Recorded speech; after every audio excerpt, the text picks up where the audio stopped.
Boom. Probably a little bit of a redundant title, but we're here. AU sitting in the filter, and the only other non-Mike CJ Spike who has been in the filter in, I believe, is Matt from Mount Joy. Wow. Mm-hmm. What an episode that was, making Matt wait for Mike.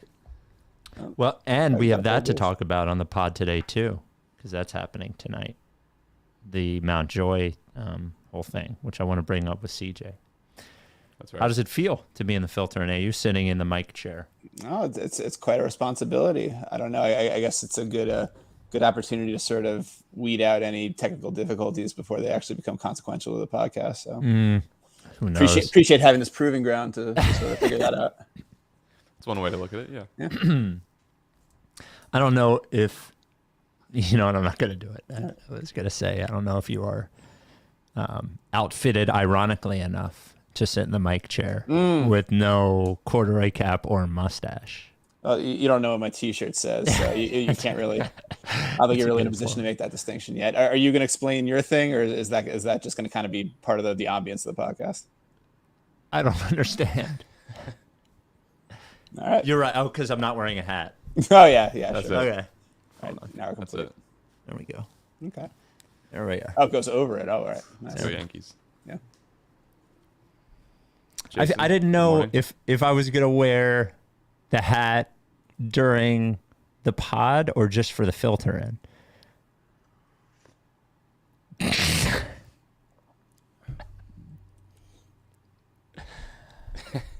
AU's not entertained. I got nothing. I don't watch the show. I only know the memes. I've actually complained about this show on the podcast before. What show?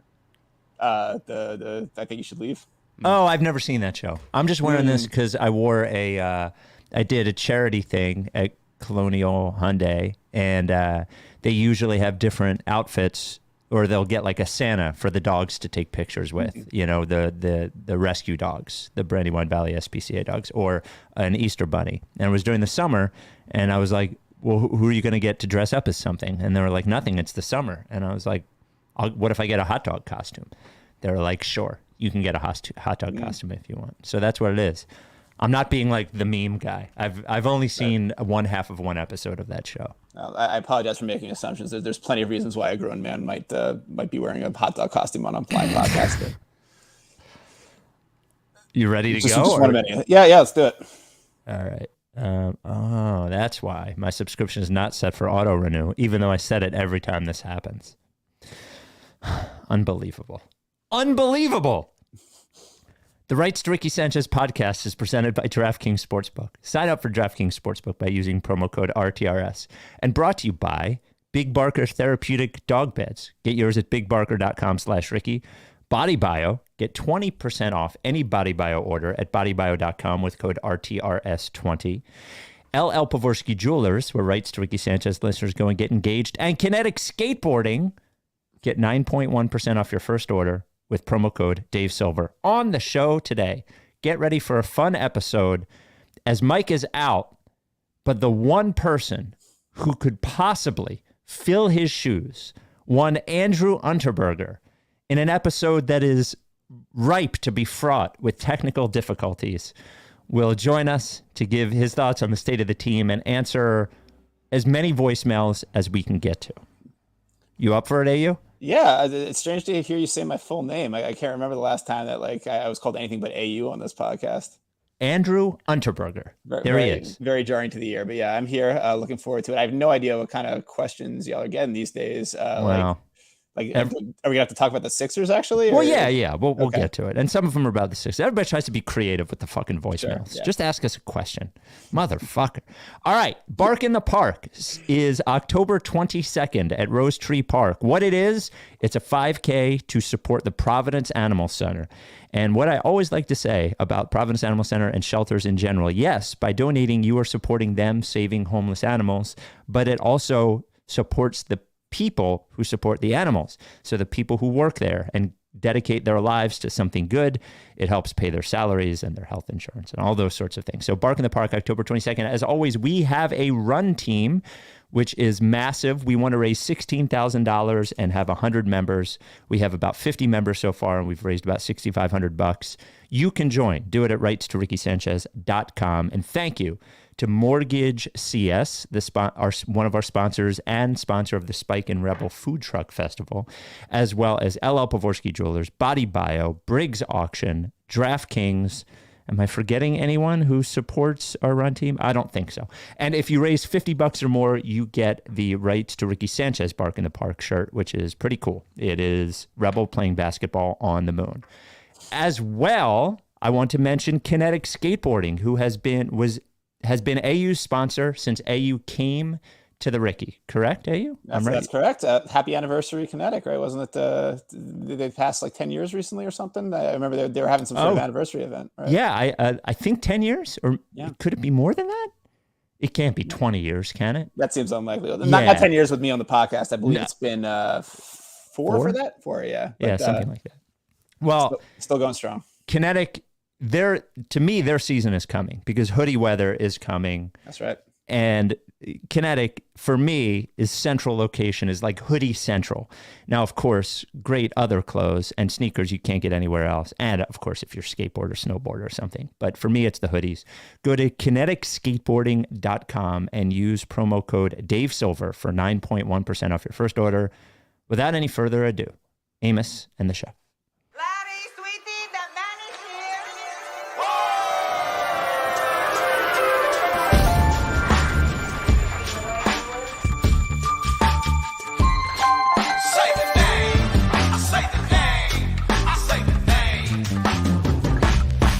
We were right, y'all. We were right. Even when it went wrong, we were right. We was right, y'all. We were right. So say the name. Say the name. We were right, y'all. We were right. Even when it went wrong, we were right. We were right, y'all. We were right. So say the name. Say the name. Say the name.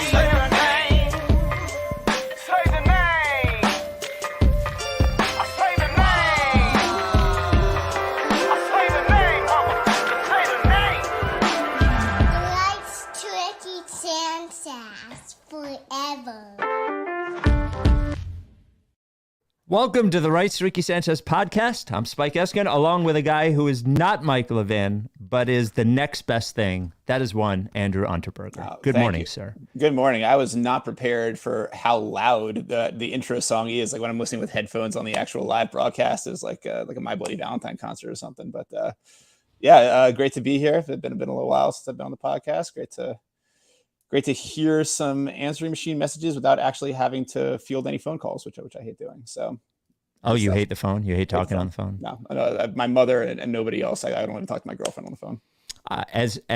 This is something that you will not find surprising at all. But as time has gone on and people have adopted, text and Slack and things like that even more, I have become more pro phone than I've ever been in my life. Very sorry to hear that. Yeah, look. I think you have two options, and one is yours and one is mine. One is you could send 16 digital messages over the course of 6 hours to figure something out, or you could have one 90-second phone call.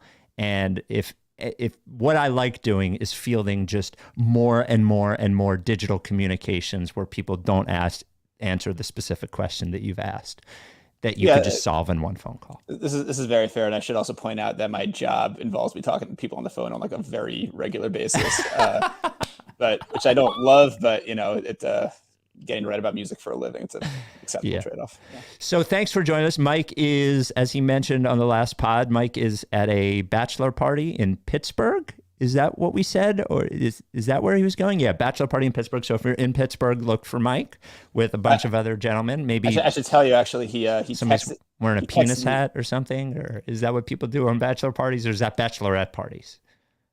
I think that's more of a I don't know if there's like a male equivalent for the penis out in the bachelorette party, but I should tell you he texted me last night to let me know that the bar was playing Brandy You're a Fine Girl and that everyone was just going nuts over it. Oh yeah, so, I'm sure. Yeah, the evidence remains overwhelming. Yeah.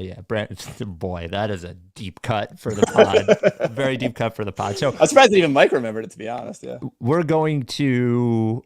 Well, anytime that Mike can say that I'm wrong about something, even when I'm explicitly right, Mike will take that path. So that's a very fair point. We're going to, okay, first of all, if you're watching the pod, whether you're watching on YouTube or Twitch, recorded or live, or on Spotify, recorded, obviously I'm wearing a hot dog costume. I guess the question is, should I wear the hot dog costume for the entire pod, or should I remove the hot dog costume? I don't know. I don't think anybody wants to necessarily watch you taking off the hot dog costume. It's going to be kind of awkward and like cumbersome. Again, may as well just keep it on. Is it hot though? It looks hot. It is actually hotter than you would think. Yes, it is. It is very hot. So before we get into voicemails, I wanted to answer some voicemails. We have some good ones. You can always leave us a voicemail at 833-LICKFACE. That is 833-LICKFACE.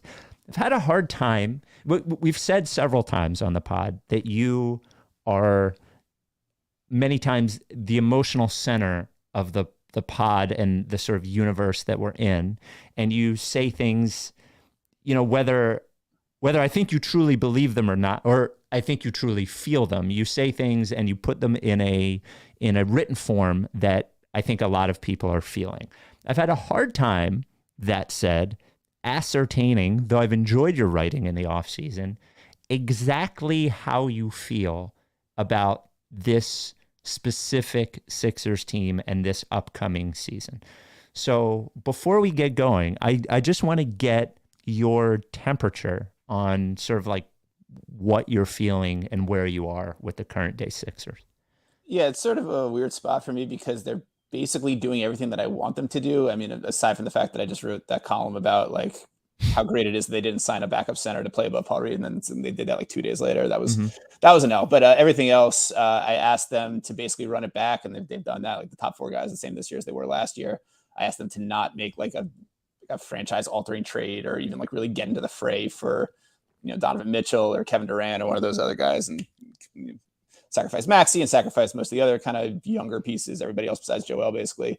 And they did that, whether by choice or just by circumstance. I asked them to let Boston kind of shoot themselves in the foot by getting very involved in the Kevin Durant thing, and that happened.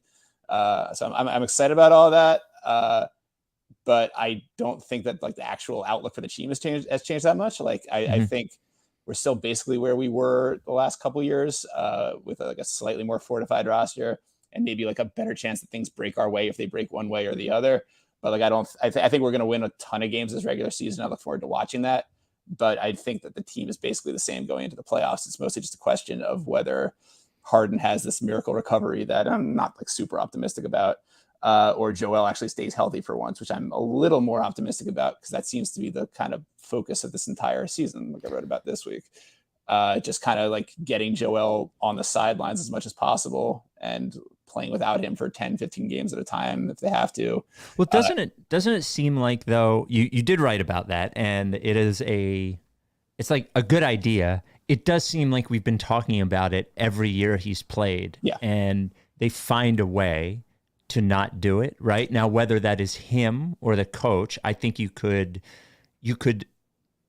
I don't think the answer is a super clear one, right? I think at the end of the day, Joel plays as much as Joel wants to play. And if Joel wants to play 38 minutes a game, he'll play 38 minutes a game. It just seems like we go into every year and say we're not going to do it. And then after the first 16 games of the year, Embiid is leading centers in minutes played. So I guess I'll believe it when I see it. Yeah, and that's a very fair approach to it. I do think that Joel is a different approach this year. I mean, that we haven't really heard a lot from him, but just based on the comments after the playoffs were over, and based on the kind of like PR speak that's filtered out through Drew Hanlon, like it does seem like he's finished MVP voting twice in second place, and he sort of realized that that's probably not going to happen for one reason or another.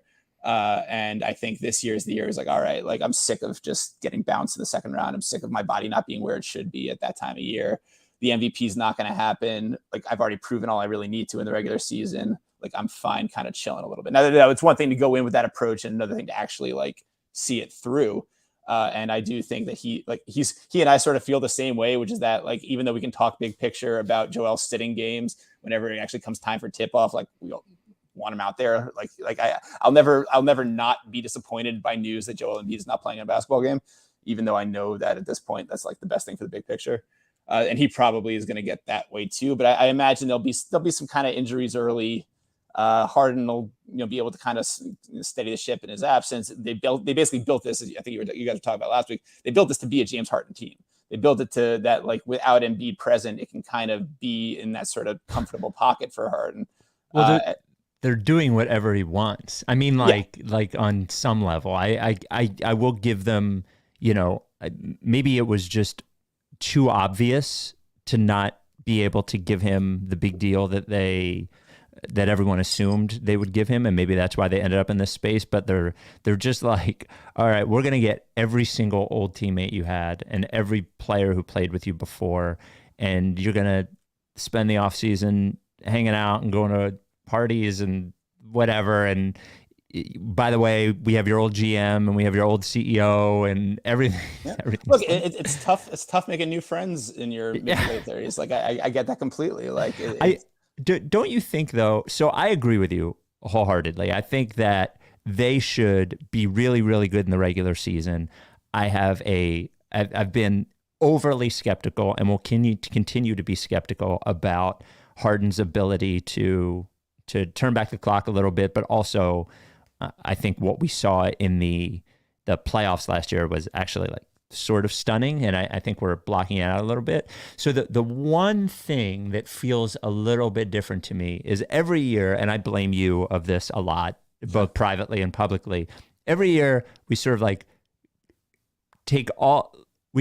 clean up the room in the house that we need to clean up before visitors come over by taking all of the junk that's in the room and putting it in the closet and closing it and being like, yeah, all the junk's gone. And we go in sort of emotionally ready to dive in again.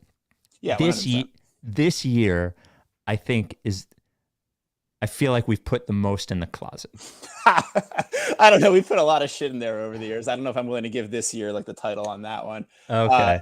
But I mean, you're right. And like, I definitely get like amused by tweets about like, don't forget that like only a year and a half ago, James Harden was an MVP candidate, or like, the tweets about like him being in like the top percentile on various things. It's all very Dietrich-y. And I like Dietrich is back too, which I've been very happy to see this off season. Like he's in full effect. And it seems like we're sort of following his lead there. And like that's going to happen. Like, I don't blame anybody for that. I don't blame anyone, but I guess I've as time has gone on, I've sort of been able to see all those things more. It's always been, I think one of the worst things about that is I always say like the unfortunate thing is that I'm right about the bad things because I tend to not cover those things up anymore. Just cursed with all this knowledge you've acquired. No. It doesn't mean I'm right about everything. It means the things that I'm right about are the bad, tend to be the bad things. So yeah, whatever. That's fair. Yeah. And like, I tend to think that it doesn't necessarily, it's not the end of the world if the Harden we had last year is just Harden. I'm sort of kind of mentally making my peace with that. It's obviously it's a problem. It's the end of the world. It just means that Maxi's got to grow up real quick, and we'll see about that. But I'm in a sort of balanced state. I'm really looking forward to this regular season. I can't wait for them to just kind of tear through it, which I think that they will do, even if Embiid misses games here and there. Like I think it's going to be one of the more. This is always like a very cursed thing to say with the Sixers, but I think it's going to be one of the more stress-free regular seasons that we've had. I'm sure. Yeah. It's coming. What could go wrong? Yeah.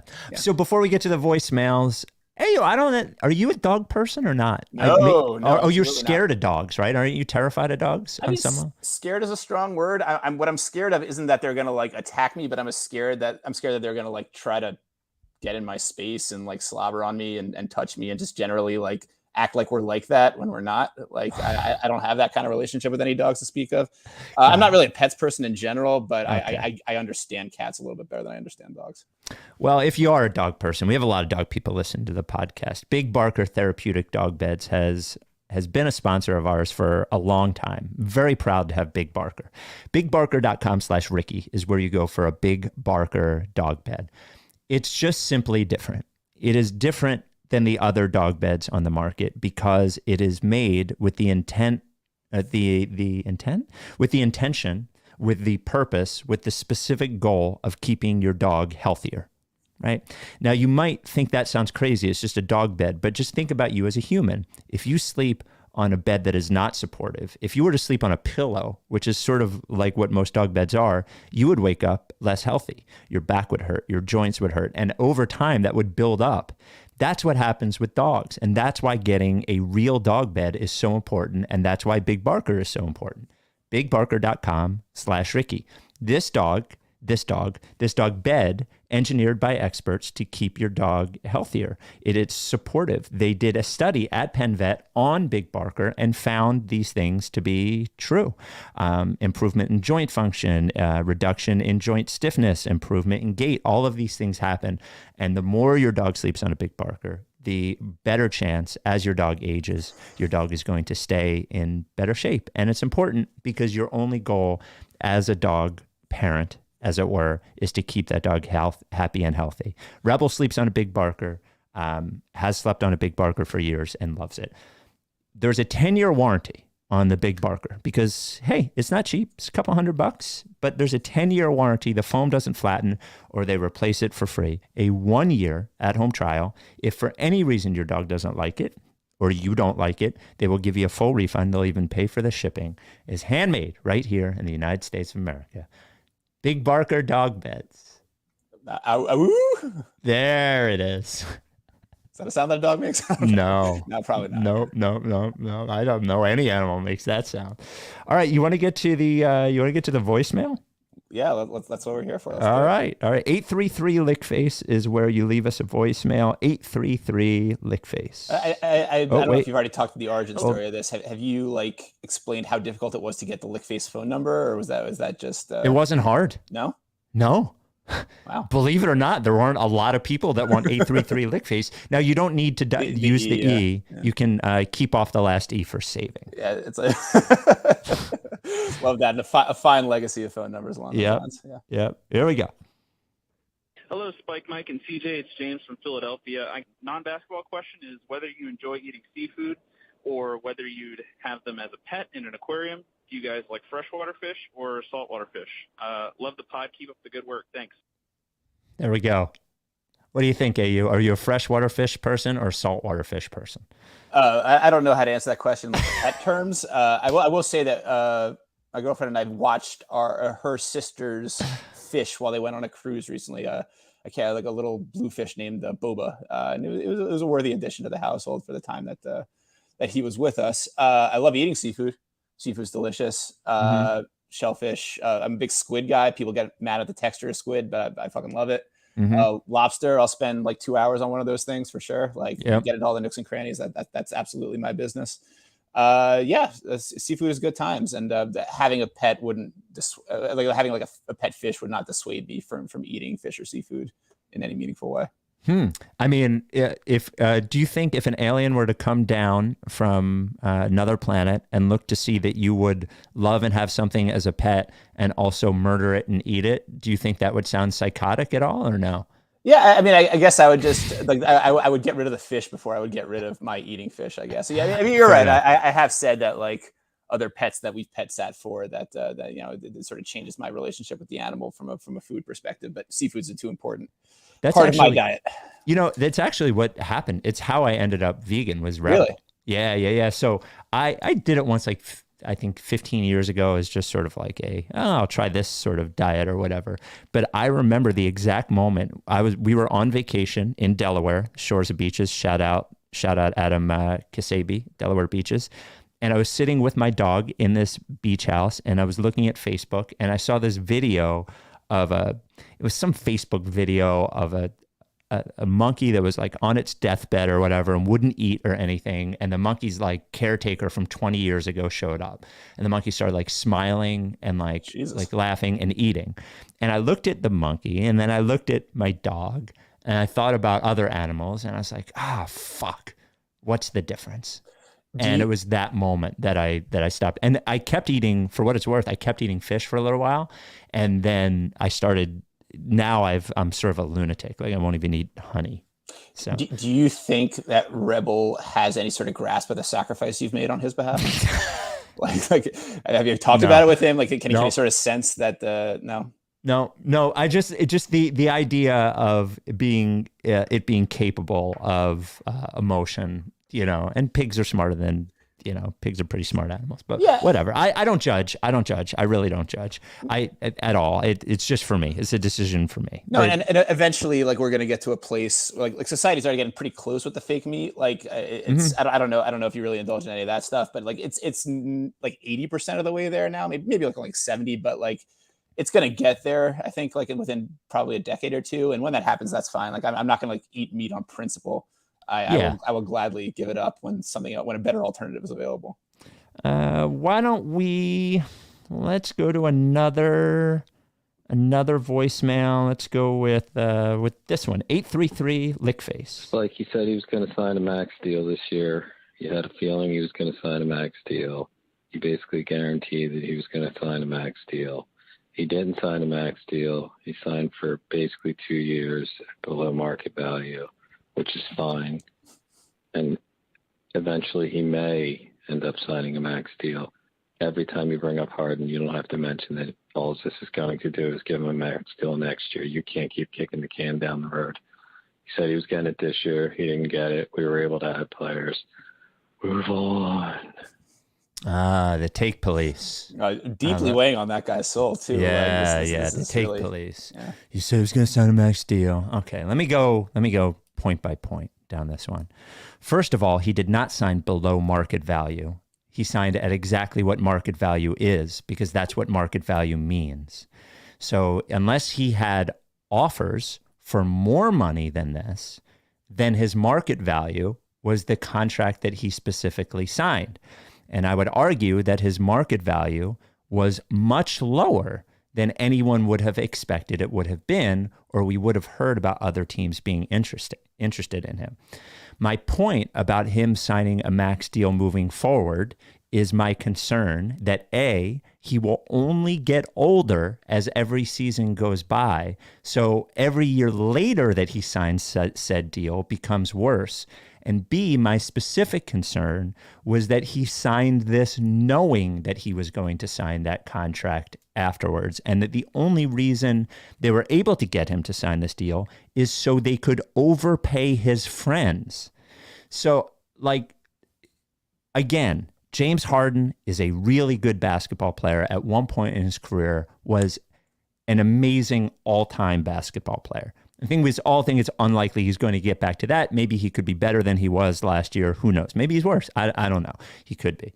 However, if you want to be the one to like put the blindfold over your eyes, make pretend you didn't see what you saw last year, make pretend that like this is that we all are like super thrilled with like Mr. Strip Club partier guy all off season who has failed every single time in the playoffs, every single time his entire career, that you are okay giving him 5 years and $250 million after this season. That's fine. That's fine with me. He did sign for less than I expected, which I said on the pod. He signed a deal that I did not expect him to sign, which I said on the pod.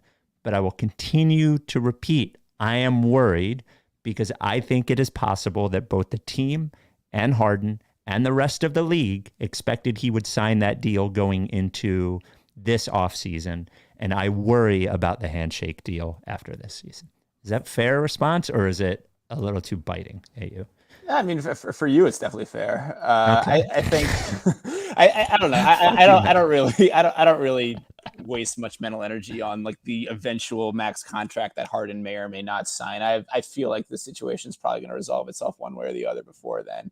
Either he's going to be kind of trash and just very clearly, and like this is his excuse. His excuse year is basically done with at this point. Yep. So if it's not this year, I don't think anybody is going to say, "Oh, I'll just give him one more year and just let him adapt." Or like if it's not this year, it's just not happening, and that's not. I don't think that's an impossibility by any stretch, but I don't think that they're going to agree to sign him for $200 million just because they said they might last offseason. Like if he's just not James Harden anymore, then they'll figure out another contract, or that it'll just opt into the second year or whatever. Like, yes, maybe he looks a little bit better this year and they kind of seize on that and end up signing him to that max deal, like as a result. Whatever, man. There's no such thing as an untradeable contract in the NBA anymore. Like we've seen this time and time again. Russell Westbrook got moved like 3 times with that awful contract, and he'll probably get moved again. Like I'm much more concerned with how Harden plays this season than what that ends up meaning for us down the line. I think that's a fair thing to say. I think the thing, there's no such thing as an untradeable contract is a bit of a bit of a misleading statement, in that sure, you could trade it if you attach a bunch of shit to it. Like, at this point, Russell Westbrook is an untradeable contract unless they give people something that they also want. Right. So everything is tradable as long as you trade it. I would argue that if everything was so tradable, there would be a certain power forward that wouldn't be here on the team right now. But the difficulty in trading him is part of the issue. Yeah, it's a matter of pride point, and like at what point like it becomes more destructive. Like I think Tobias, like if he was legitimately not a good player, he would have been out of here by now. If he was legitimately not a helpful player. But the problem is that we need him too much to sacrifice him for nothing. Mm-hmm. And I imagine that it'll probably be a similar situation if we get that with Harden. Like I think we'll be able to trade him at any point, and probably not at too much pain, but we'll just get nothing back. Mm-hmm. And we may or may not be able to sacrifice that. But again, this is not a problem that I'm worried about going into this season. I do think that there's a pretty good chance, probably better than half, that this ends up making sense for everybody one way or the other. And that we don't end up having to kind of bite our lips and you can really swallow like a very, very difficult contract for him after how he plays this season. 833 Lickface. Let's go to the next one. Guys, Connor from Pavorsky here. Just wanted to touch on the new Sixers arena situation. I got a lot of people reading comments and everything that'll say to literally anything people say. Oh, just take regional rail. Okay, that's awesome. Great, you live in the city. Okay, a lot of people don't. Say, for instance, here in Pavorsky, there's no SEPTA station here. So that's really awesome.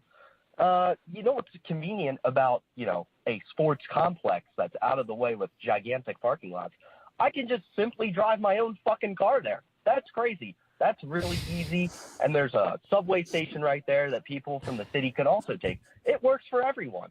But then I got people, too, that are like, oh, well, now you can drink after the game soon. You don't have to worry about it. Just get on the train. It's awesome. I really don't see myself drinking on a November Tuesday evening after the 76ers play the Pistons. I just don't see myself doing that. Can we just keep it in the same fucking spot? See you guys. I haven't heard your arena take. I have even fewer takes on arenas than I do on jerseys when it comes to like the location of the arena. Like I am not like a Philadelphia geography person. I don't know the particulars. Well, also, you don't live there, and you don't go to many games. So, and when I did live there, I was not like a city person. I was very much a suburban person, and I wasn't even really much of a Sixers fan while I was growing up. So like I don't have like lots of stories of going to Sixers games. I've probably been to like 20 maybe over the course of my life at that location. In principle, I support like car guy over subway guy. Like I am also, even though I live in the city, I'm much more identify as a car person. So I definitely appreciate the logic of like, hey, just let me fucking drive there and pay whatever $25 for parking. That sucks. But like aside from that, yeah, sure. Just put it in a place out of the way that I can get to easily and get home from easily. I'll figure out the rest myself. That's fine. I feel that. As somebody who who was a season ticket holder for a long time and is no longer a season ticket holder, and I don't go to that many games, I think my position on the arena, I think I've made it pretty clear, but is basically this. I personally don't care that much, but everything they've said about it is a lie.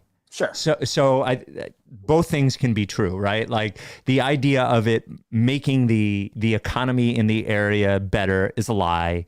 The idea that there's plenty of parking around there, it won't be any issue at all, is a lie. Like there's so many lies that are like, that's just what annoys me. It annoys me when they lie to people. And I agree with that caller in that it's like everyone's like, oh, you can drink afterwards. It's like, Come on, can we grow up and not act like everybody is the fucking a person riding the bull at Xfinity Live after a basketball game? Most people just go the fuck home. And the reason they go the fuck home is not because there's not a place to go there and drink, is because it's 10 o'clock.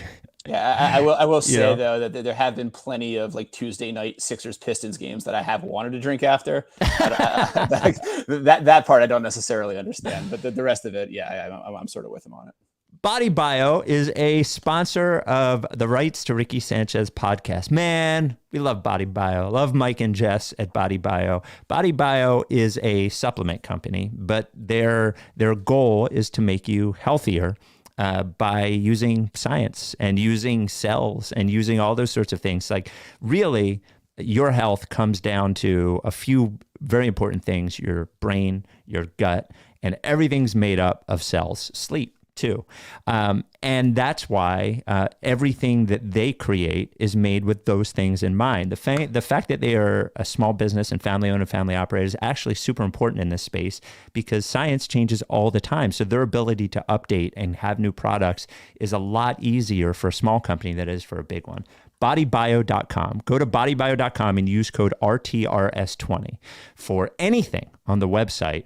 This is sort of like the... What's the drug called when it gets you into other drugs? Is it a gateway drug? Gateway drug. So this is the gateway product for Body Bio. It's called E-Light. Now, hydration. You go into a convenience store, you see all of these drinks, right? These not energy drinks, but like the hydration ones, the Gatorades, blah, blah, blah. They're all full of a bunch of shit. Artificial colors, artificial flavors. Some of them, sugar. Like, you don't need that to stay hydrated. All you need is electrolytes, and that's what E-Light is. E-Light is just pure electrolytes. So all you do is you spend like $8 on this giant bottle, and you take a small cap full of it in the morning, put it in whatever you're drinking, maybe one in the evening, and it helps you stay balanced and hydrated. Hydration is about more than just water. It is about electrolytes and water, and this is perfect. I had this problem where I would get cramps in my calves and my thighs, even in the back of my leg where my hamstrings were all the time. I started using E-Light and they went away completely. Whether it's E-Light, whether it's liposomal vitamin C, whether it's butyrate, anything that Body Bio has, there's a great explanation on the website of what it is for and why it's good for you. Try E-Light, I'm telling you. 20% off at bodybio.com with code RTRS20. That is bodybio.com, code RTRS20. All right, let's get back to the voicemail. 833 Lickface. Here we go. Hi, my name is JP, and I have two questions for you. One, if all the Sixers were playing one of those old games where they have to keep their hand on a car or something in order to win, who do you think would win? Who do you think would last the longest? And second, if they decided to switch sports and become a baseball team, what do you think the lineup would be, and what do you think each of their positions would be? Thanks so much. Love the pod, guys.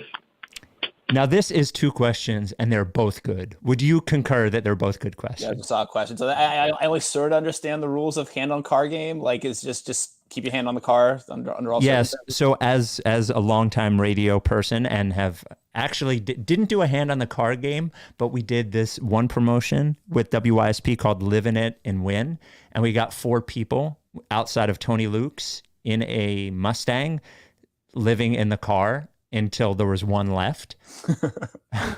that is wild. It was wild. So, but this contest is mostly they have a car there, and they start with however many people, 5 people, all touching the car, and you can't stop touching the car, and the last person there wins. So who is the winner, do you think, from Sixers players? I can tell you who it's not.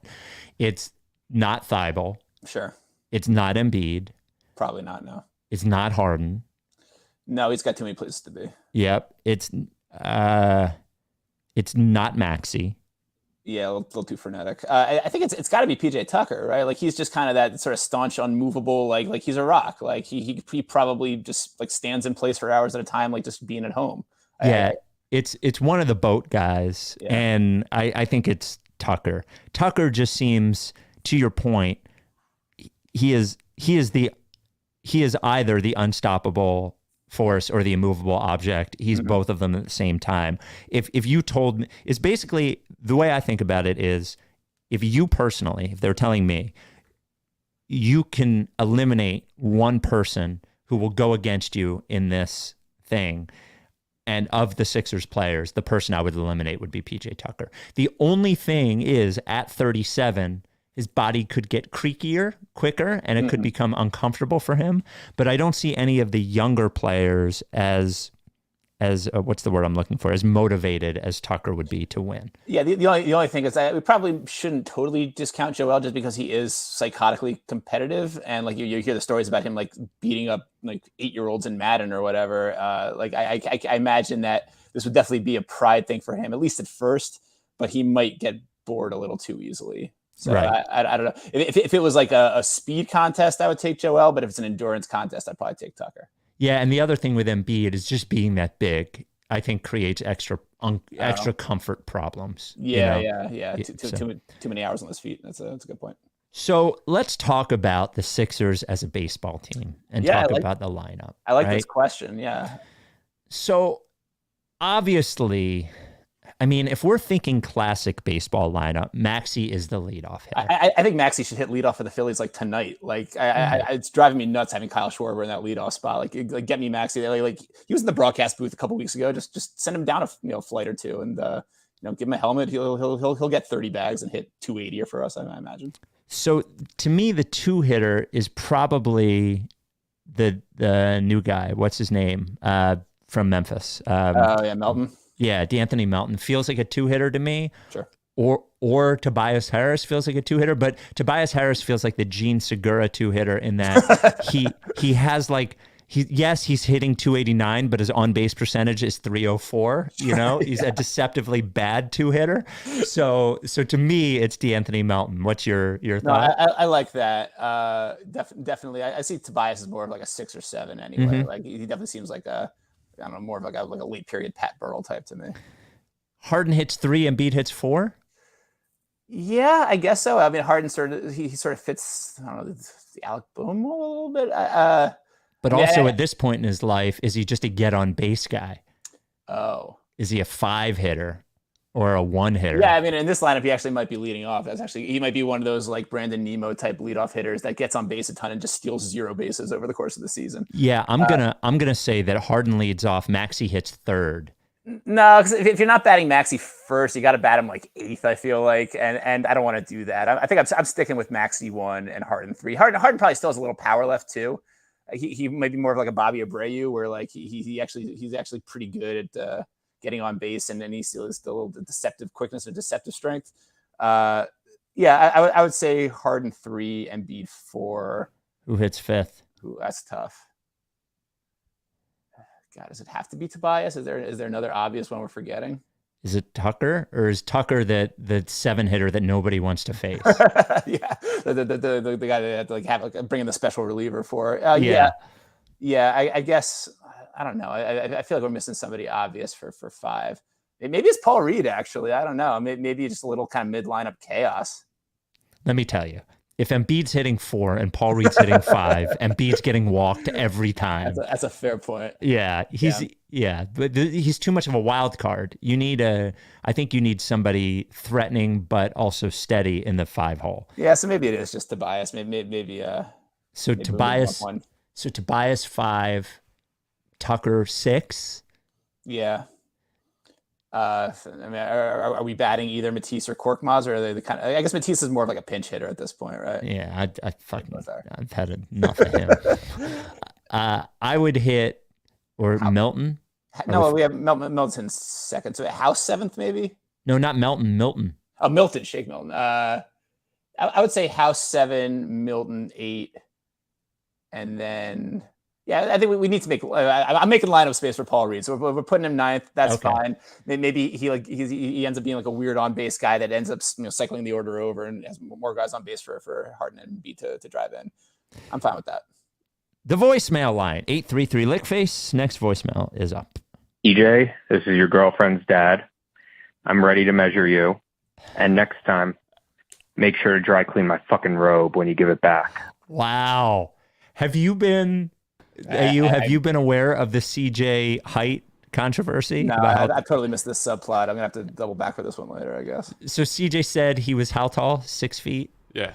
And we didn't believe him, and we suggested he was doing the pod from his girlfriend's parents' house, and we asked if his girlfriend's dad could measure him, and we have gotten approval saying that that will happen.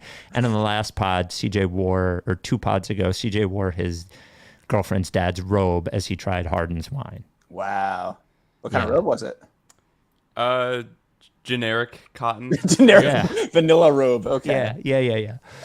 So CJ, it's a good time to actually talk to CJ. So if you don't mind, CJ, are you okay with this? I got some time. Yeah. Okay. All right. Good. So, the real heads know that the real Ricky heads know that during the pandemic was when we first met Matt from Mountjoy as he came on the pod and did a cover of Tony T's classic "You Don't Fuck With Me, I Don't Fuck With You," which is available on the internet somewhere. It was a digital EP of people covering this song. People, by the way, from immensely popular artists covering this fake song. But Matt from Mountjoy was one of them.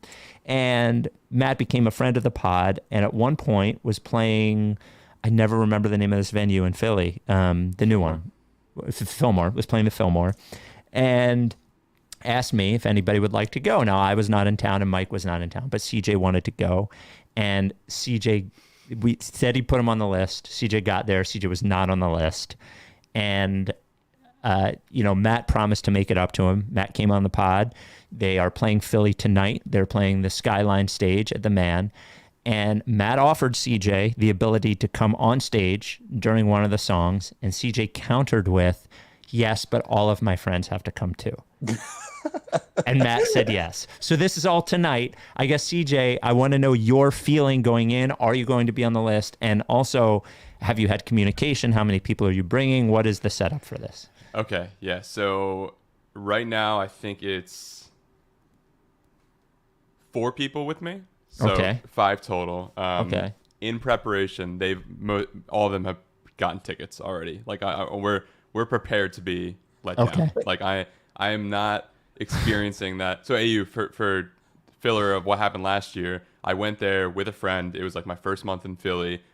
We try to get tickets. We try to get to the door and like say my name. And we're like shit out of luck. We can't buy tickets there. And then just a random couple comes by and like, "Oh, we have 2 extra tickets. Do you want to go in?" So we're like, "Oh my God, thank you so much. Like, this is incredible." That was the worst like 15 minutes of my life. Like, it was awful just waiting there like with this friend who I'm bringing to this venue for the first time. Are you bringing the couple too? Tonight? Yeah. They're added on the list. I wonder what they're doing. I wonder if they're going tonight. But yeah, so in preparation for that, everyone has purchased tickets. So I'm going to go and I'm going to see if I'm on the list. I'm expecting not to be. And then and do you have details for how you're getting on stage or? Ooh, no, yeah, none. That was okay, all right. I'm not shooting for that. Also, like so CJ, what I'm going to do is I'm going to give you their manager's cell number and I want you to text them because I think while I think it would be funny if it doesn't happen, I actually think it's better if it does happen.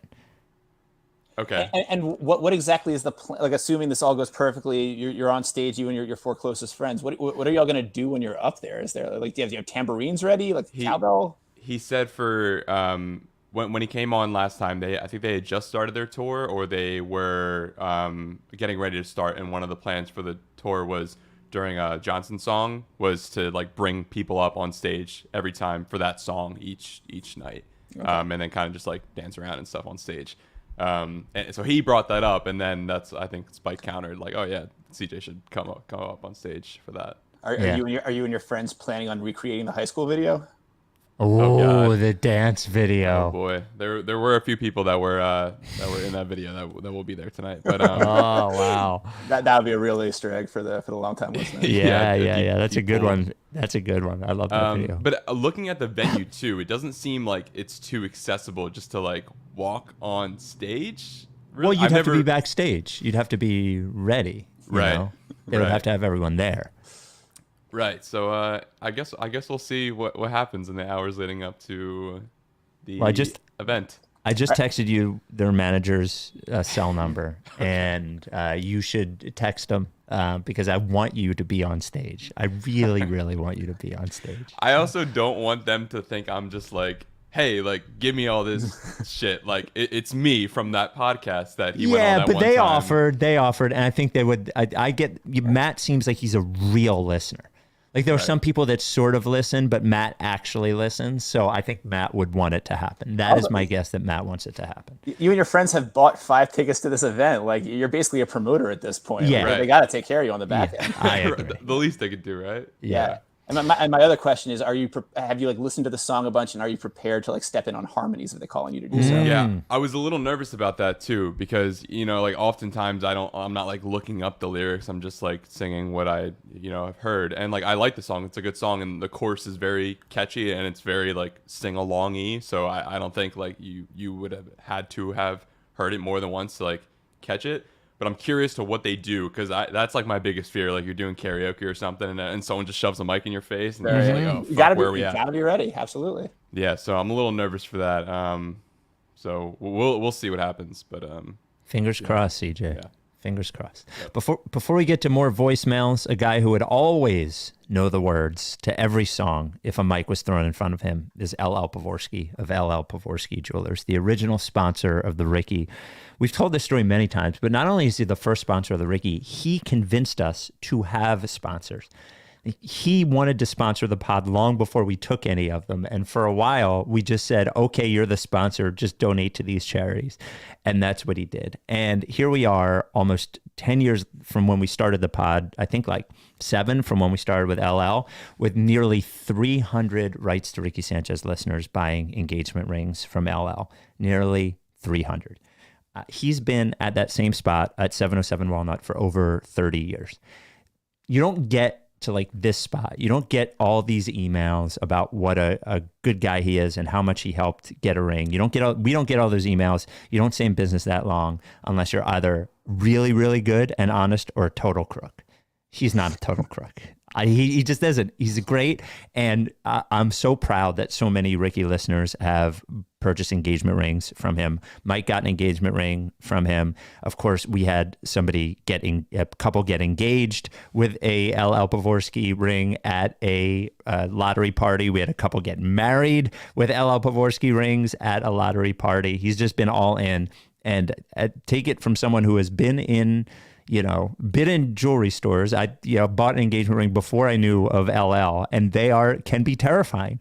There's salespeople just waiting for you, waiting to jump on you. It's just not the way it is at LL Pavorsky Jewelers. In fact, it's so different. He wants you to make an appointment before you even come in. He doesn't want no surprises, right? No surprises.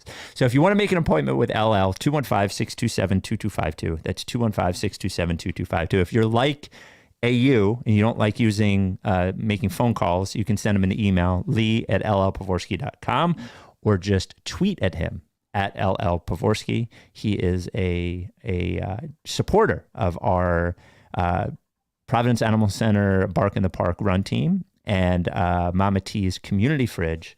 LL Pavorsky Jewelers, where karaoke is always an option. I was just trying to look for a way in to talk about how much I want to do karaoke with LL sometime. Maybe we should. Are you coming on? Do you want to come on Fly the Process to Austin and San Antonio? There's got to be he'll be there. There's got to be a karaoke bar there. Yeah, I'll look into that. Okay. My girlfriend and I haven't gone on vacation in like 3 years, but I'm sure she would be very understanding about me going to see a basketball game and do karaoke with one of our. Well, it would be fun. It would be fun. Trip to Austin. One of the nights should be LL karaoke night because we'll have 3 nights in Austin. One of them's a basketball game, but the other 2 nights we have something to do. So I'll break out the Chicago deep cuts, get some Steely Dan in there. I'm game. Let's do it. Why don't we go back to the voicemail? 833 Lickface. That's 833 Lickface. So this Traveling Queen song is naturally capturing the minds and imagination of the country. And so I'm just wondering, I don't know. There's, the NBA on NBC song that everyone loves. There's the SEC. Dun, dun, dun, dun, dun, dun, on CBS, and then this is probably song number 3 in the lexicon of sports love songs. And so as this pertains to the Ricky vinyl, I was thinking there might be an extended Traveling Queen song along the lines of The Doors, The End, or Stairway to Heaven. Wondering if you guys think that's naturally just in the works at this point. This is Kenny. Love you guys. First, AU, we don't know what your opinion on the Trevelyan Queen song. Are you a fan? Yeah, I'm a fan of the player and I'm a fan of the song. I would definitely love to hear like a full length version of that. I've been bugging him to make a version of a CCR's Traveling Band, which is the song I always get stuck in my head when I see Trevelyan Queen play. I feel like there's an entire cover album in the works here. Mootlu. Hello, Mootlu.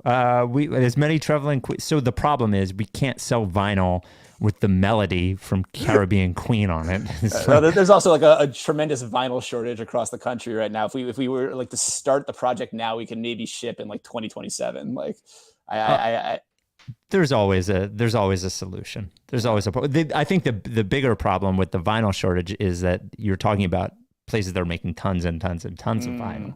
We could make 10 records if we wanted. I'm sure you know a guy. I know a guy for everything. Sure. That said, we can't sell something with Caribbean Queen on it. Yeah, was it surprising to you that Mike had never heard that song? No, I mean, like, that's not a song that I think my generation has like a particular awareness of. I mean, if you're a person that like cares about pop music history, sure. If you're a person that grew up listening to like 80s hours on like oldie stations or whatever. Do you think it's more popular? Do you think more people know this, or Brandy, you're a fine girl? Brandy, you're a fine girl. Like that song's timeless. Caribbean Queen is an 80s classic, but it's distinctly 80s. Like, yeah, no, I bet you. Do I want to put my reputation on this? Do we want to do airplay, current radio airplay? I was going to say spins on Spotify. I can check it while you vamp or something. But also because Brandy has like the recent soundtrack advantage. I don't know of a movie that has used this song in 30 years. I mean, I can check radio. I mean, I could check which song. I could actually check that as we were talking. We're going to have a metrics off here. I can check streams and sales if you want. I can't check radio right now. I used to be able to check radio, and I'm gonna send you an email after this with like a dozen screenshots of just different metrics illustrating. There is a Spotify problem because it is. I think certain songs, if they blow up for a certain time, then it can skew the total popularity of the song. So I think we need a bunch of different metrics on this one. Well, they're both number one hits. I'll tell you that much. Both Hot 100 number one hits.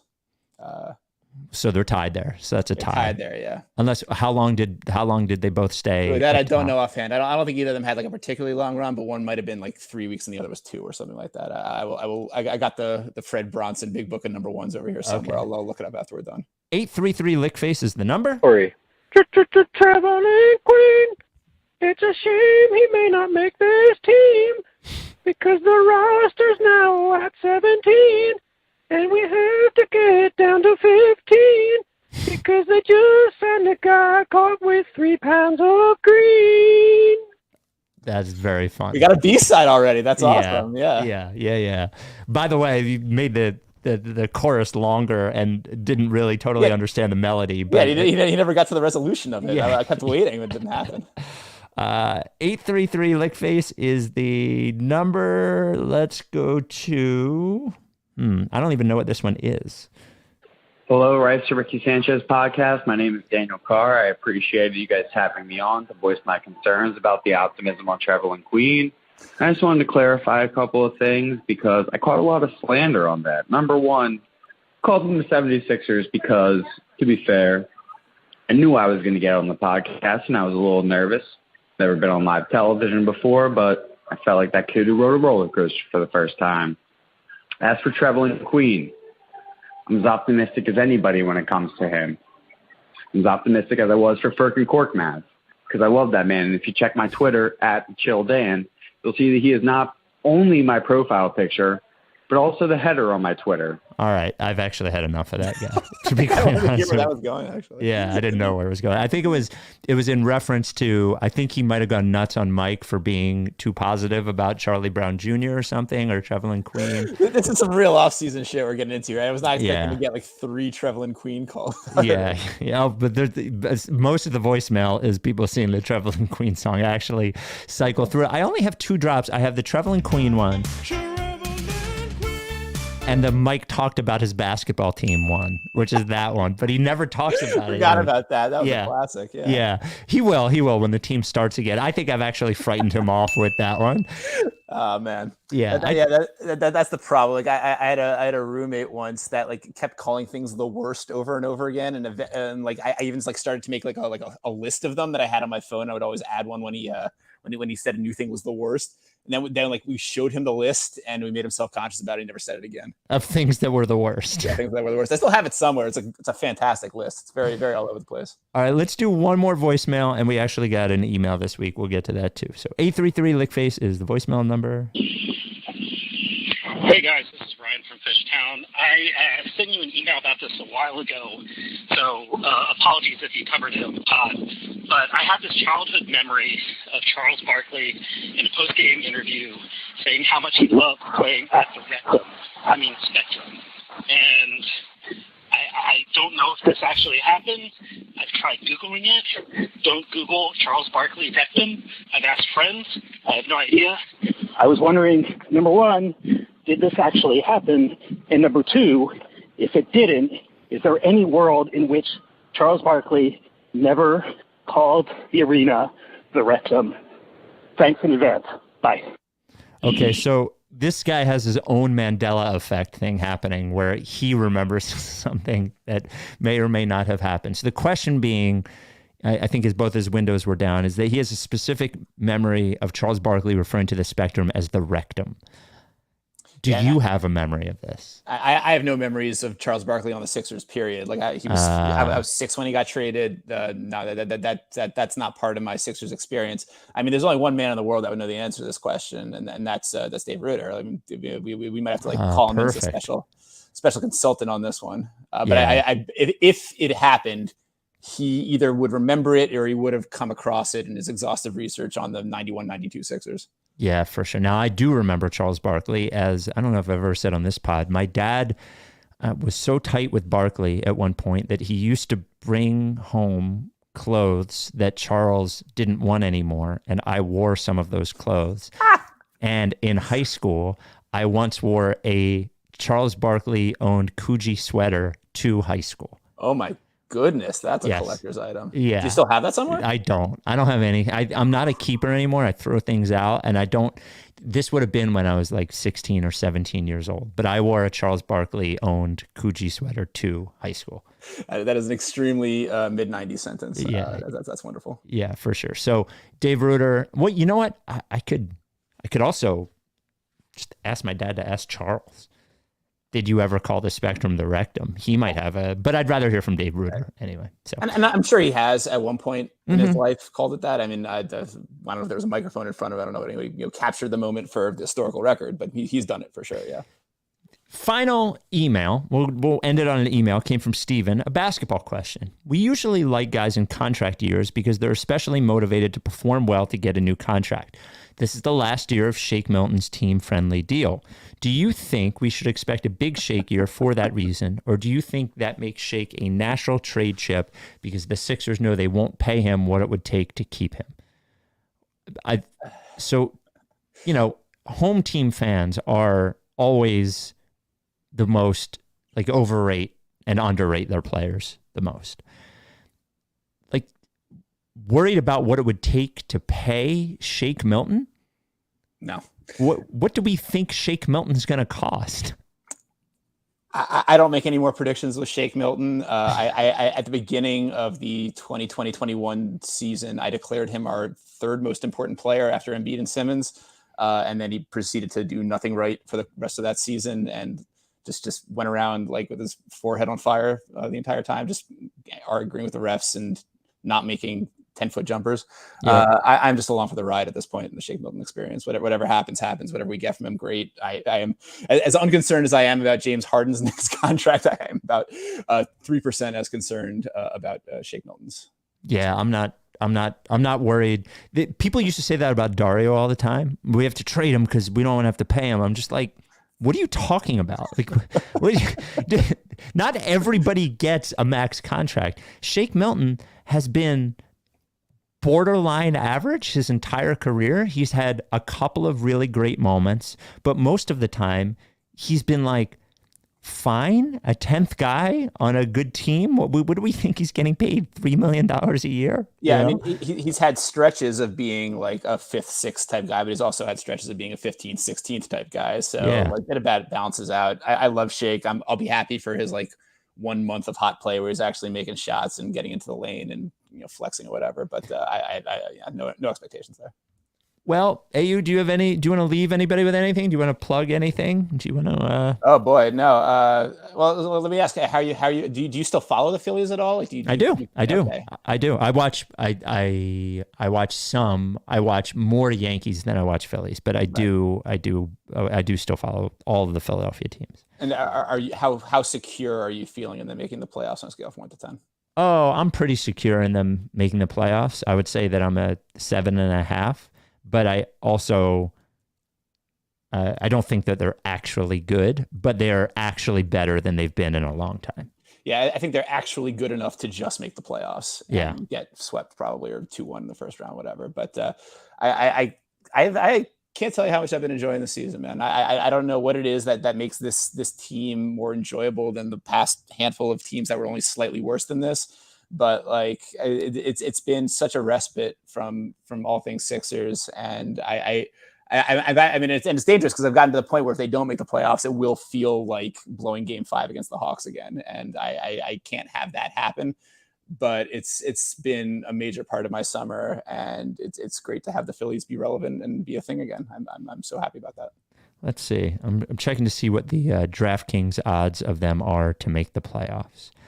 They are currently minus 650 to make the playoffs. Yeah. So I'm pretty strong favorite to make the playoffs at this point. I tell you, if they don't, wow, I'm going to wait for that take. If they don't make the playoffs, I already have a take. I can't even imagine. Yeah, I have a take brewing. Oh man, it's such a good one, and I've been scaring Philadelphia's own Jack Fritz with the take by texting it to him, and he knows that it's possible that it's true, so he doesn't like seeing it, but I will unleash it on the world if they don't make the playoffs. Well, I'm glad to have that to look forward to, if nothing else, if they do blow this extremely easy winnable division or wild card spot. Man, 2 more games against the Nationals, 3 more against the Marlins. Go 4-1 here. Just make it easy on all of us, please. Because they got a tougher schedule coming up. They've been good at beating up against the bad teams. They just got to keep doing that. I mean, it feels like I'm talking about the Sixers all over again at this point. Where we know they're not really a contender, but just beat up against the bad teams. Give us a fun regular season. That's good enough for now. But that's all I wanted. I just wanted to end the streak. What years that post? Yeah, I mean, it's been 2011 was the last playoff time, right? Longest of any NL team. That's sort of unreal. But, well, they just keep adding more playoff teams every year, so eventually they'll get there. Yeah. And how do you feel about eliminating the shift? I'm very pro eliminating the shift. Are you? You're, I think, the only person that I've heard espouse that opinion. I think. Oh, really? It's such an obvious rule to me. Yeah, but it's just conceptually dumb. Like it's about like don't use strategy in the game. It's about you're wrong. It'd be like outlawing zone in basketball or something. Like, but they did. The NBA outlawed zone for years. That's what the illegal defense was. Like that didn't even come back till like 4 years ago. But that's silly. Like it's not silly. Why is there a 3-second rule? Well, I mean, you got to regulate it a little bit. You got to make sure that it's not like unwatchable. But I mean, I haven't really looked into the particulars of like what the actual fine print of the shift banning is.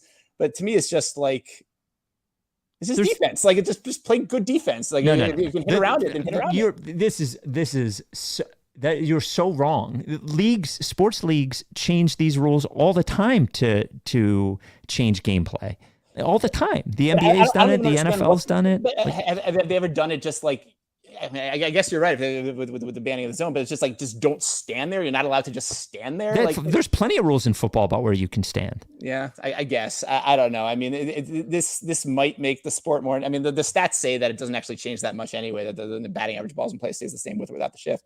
But it just, I don't know. It seems like there's not much to the actual strategic element of baseball on a play-by-play basis. to get rid of this very large chunk of it seems wrong to me. But I also would have been against the man on second in the extra innings rule when they first introduced that.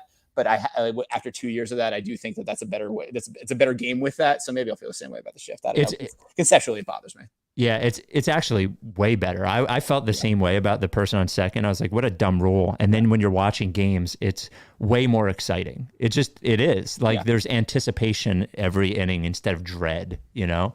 It was definitely a positive change. All right. Mike will be back on Wednesday night, and we actually have a special guest on Wednesday night. We haven't said who it is, but we do have a good special guest, and that's it. Thank you for sitting in, AU. Appreciate you. Good luck tonight, CJ. Are you down with TTP? Yeah, Lickface.